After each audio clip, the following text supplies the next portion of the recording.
What comments do you hear from those that are helping your child that you think are unhelpful? Perhaps you feel that their feedback is well intended, but it's left you feeling flabbergasted.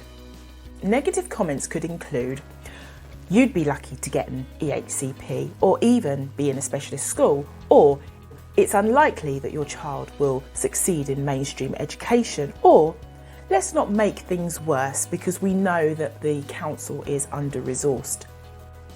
If you've heard comments like this, please share, because I'd love to know what your experiences are. Because it might have you question the support that your child is receiving, especially when you want to hear comments that actually allow for action. So how do we as parents reduce the bias to allow for action? My name is Brenda and I support parents raising children with individual needs and differences to stay empowered whilst they navigate through procedural challenges. In this video, I'm going to share how not to feel vulnerable or disempowered when presented with unhealthy comments that make you feel that you have no control over the decisions made about your child's progress and perhaps no power to control things. Whilst I was attending an annual review about my son's progress over the year in accordance to the support that he received in a mainstream setting, and there are professionals that were sharing their knowledge and their expertise about how effective strategies would be able to support my son in terms of his progress and in terms of supporting his learning. And they had decided that they were going to continue that throughout the year. And during that meeting, a comment came from the SENCO of that educational setting that was supporting my son. And they had said, "Oh, I wish I had this done for me."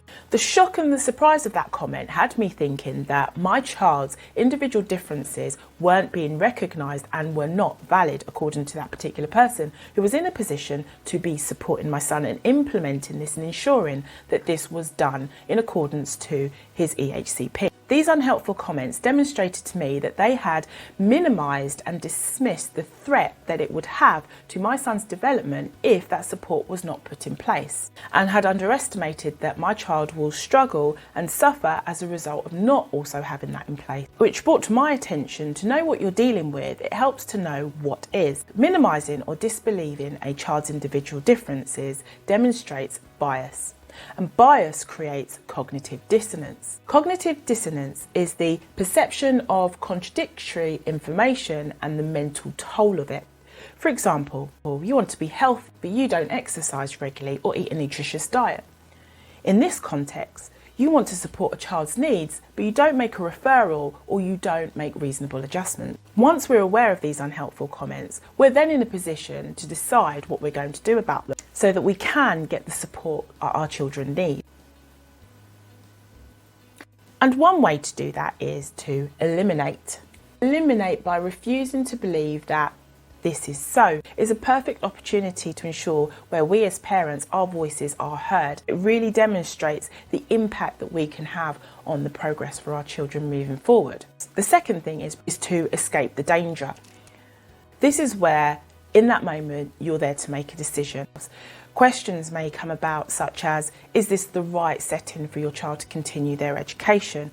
Or does this mean that a formal complaint needs to be put in? Because when you think about it, what is the alternative? Justifying and agreeing what you are not happy about, or stressing yourself out trying to rationalise the situation, all leads to a dead end for a child's development. The goal really is to recognise what it is and what it is not. Whereas parents, we're aware and prepared to keep those boundaries in place when working with other professionals.